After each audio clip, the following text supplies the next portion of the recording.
नमस्कार दोस्तों, आपने देखना शुरू कर दिया खबरें टीवी और अभी हम आपको बताएंगे पिछले कुछ दिनों से अरविंद केजरीवाल को गिरफ्तार किया गया है 21 मार्च रात को 9:14 पे। उसके बाद आम आदमी पार्टी सामने आई और प्रेस कॉन्फ्रेंस शुरू कर दी। उन्होंने बताया कि किस प्रकार से जिस व्यक्ति को सरकारी वकील बनाया गया शरद रेड्डी, उन्होंने किस प्रकार से 34 करोड़ रुपए का जो इलेक्टोपोल फंड है वो दिया है बीजेपी गवर्नमेंट को।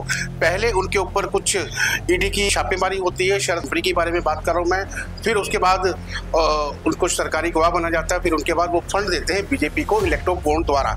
इलेक्ट्रो बॉन्ड का मामला आपको मालूम है, सुप्रीम कोर्ट ने इनको बोल दिया कि ये एक इलीगल एक्टिविटी थी जिसको सुप्रीम कोर्ट ने पाबंदी लगाई पिछले ही दिनों।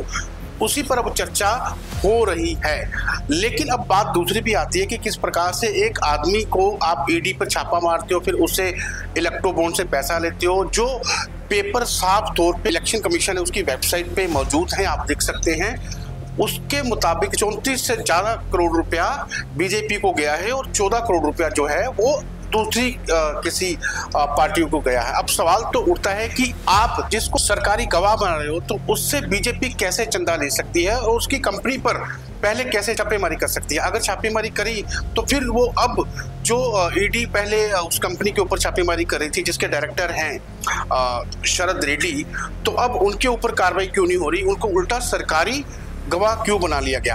अब हम बात करते हैं नरेंद्र मोदी जी की, जो कहते हैं कि हमारी सरकार साफ सुथरी है, बिल्कुल साफ सुथरा काम करते हैं, भ्रष्टाचार के मुक्त ये हमारी सरकार है। लेकिन अब कुछ सवाल और उठते हैं कि देखिए, पहले ये एक बयान देख लीजिए किस प्रकार से नरेंद्र मोदी जी ने एनसीपी के जो नेता थे पहले अजीत पवार, उनके बारे में क्या दिया थी। आप स्क्रीन पर चल रहा है, उनके बयान सुनिए। अगर मैं एनसीपी की बात करूं तो एनसीपी पर भी करीब 70,000 करोड़ रुपए के घोटालों का आरोप है। महाराष्ट्र स्टेट कोऑपरेटिव बैंक घोटाला, महाराष्ट्र सिंचाई घोटाला, अवैध खनन घोटाला, इनकी लिस्ट भी बहुत लंबी है। इन पार्टियों के घोटालों का मीटर कभी डाउन ही नहीं होता।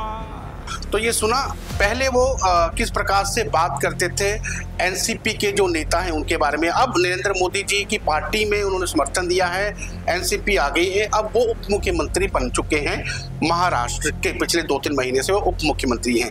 सवाल तो उठता है जिसके बारे में आप बात कर रहे थे कि 70,000 करोड़ रुपए का घोटाला किया है, क्या बीजेपी में आने के बाद उस व्यक्ति के ऊपर जो घोटाले होते हैं, जो आप नाम लेते हैं, जिनको आप भ्रष्टाचारी बोलते हैं, वो कैसे पाक हो जाते हैं। इतना ही नहीं, अब आप देखिए कि किस प्रकार से एक और नेता है आदर्श घोटाला जिन्होंने किया था 2008 और 2009 में। अशोक चव्हाण मुख्यमंत्री थे महाराष्ट्र के, तब उनको अपनी मुख्यमंत्री की गद्दी गंवानी पड़ी थी। हम महाराष्ट्र में इन लोगों ने किस तरह एक आदर्श सोसाइटी बनाने की कोशिश की थी, शहीदों के परिवार को धोखा दिया था। इससे तो नांदेड़ और पूरा भारत भली भांति परिचित है। इस तरह के घोटालों पर नजर रखने के लिए ही हमारी सरकार ने रेरा कानून बनाया। नांदेड़ में कहते हैं कि इनका काफी प्रभाव है, महाराष्ट्र का एरिया है एक नांदेड़, जहां पर गुरुद्वारा भी है और उसी एरिया में इनका काफी अच्छा प्रभाव है। जब 2014 में 19 में चुनाव हुए थे तो एक सीट जो जीती थी कांग्रेस द्वारा वो यही अशोक चव्हाण ने जीती थी। लेकिन अब मामला ये आता है कि जब इनके ऊपर नरेंद्र मोदी कहते थे कि आदर्श घोटाला किया है, सैनिकों की जगह बेच के खा गए, अब वो फिर भाजपा में शामिल हो जाते हैं और राज्यसभा के मेंबर बन जाते हैं और उनको पाक साफ कर दिया जाता है कि दूसरी पार्टी में कोई नेता हो तो वो भ्रष्टाचारी, हमारी पार्टी में आ जाए तो साफ सुथरा। सवाल तो इस पे भी उठना चाहिए ना, क्या भ्रष्टाचारी चाहे वो किसी पार्टी का हो, अगर भ्रष्टाचारी है तो है। हम अरविंद केजरीवाल को समर्थन ही दे रहे हैं, लेकिन हमारा काम है दोनों मुद्दों को लेके साथ चलना और दोनों तरफ की बात करना। मीडिया का काम यही है।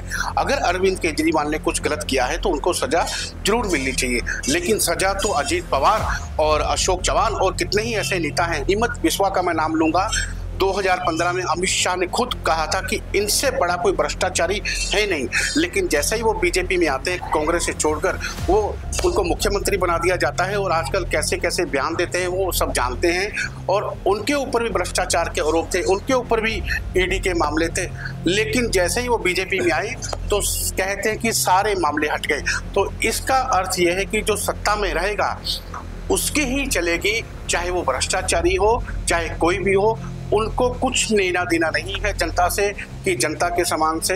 तो अगली बार जब आप वोट करेंगे तो जरा सोच समझ के कीजिएगा। मैं किसी पार्टी का समर्थन नहीं कर रहा हूँ, मैं ये कह रहा हूँ कि आप एक चेहरा मत देखिए, आप जाइए, आपको जो आपके एरिया में अच्छा व्यक्ति लगता है ऐसे सांसद को वोट दीजिए। ऐसे अच्छे सांसद आएंगे, उसमें से प्रधानमंत्री एक अच्छा बनेगा। लेकिन किसी भी भ्रष्टाचारी को आप वोट मत दीजिए। अगर आप देते हैं ऐसा तो अपना ही नुकसान करते हैं। अब सवाल जो भाजपा पे मैंने उठाए कि इस प्रकार से उन्होंने नेता जो लाए वॉशिंग मशीन में धुल गए और वो गैर भ्रष्टाचारी बन गए, ये मैं नहीं कह रहा हूँ, ये खुद भाजपा कह रही थी पहले। अब उनके पार्टी में जो लोग आ गए चुके हैं, अब वो भ्रष्टाचार से मुक्त होंगे। इतने बड़े बड़े घोटाले थे उनके नाम से, तमाम तरह की उनकी छानबीन चल रही थी, वो सारी छानबीन रुक गई है। ऐसे ही बहुत सारे नेता है, छगन भुजबल है, नारायण राणे हैं, नाम की लिस्ट लूंगा तो कमी नहीं होगी, पूरी नहीं होगी, तो वीडियो बहुत लंबा हो जाएगा, लेकिन आप सब जानते हैं। तो ये मेरी छोटी सी पेशकश थी। मेरा नाम है पंकज बेदी, आप देख रहे थे खबरी लाल टीवी। हमारे चैनल को लाइक कीजिए, सब्सक्राइब कीजिए। नीचे कमेंट बॉक्स है, अगर आपको वीडियो अच्छा लगता हो तो नीचे आप कमेंट कर सकते हैं। नमस्कार।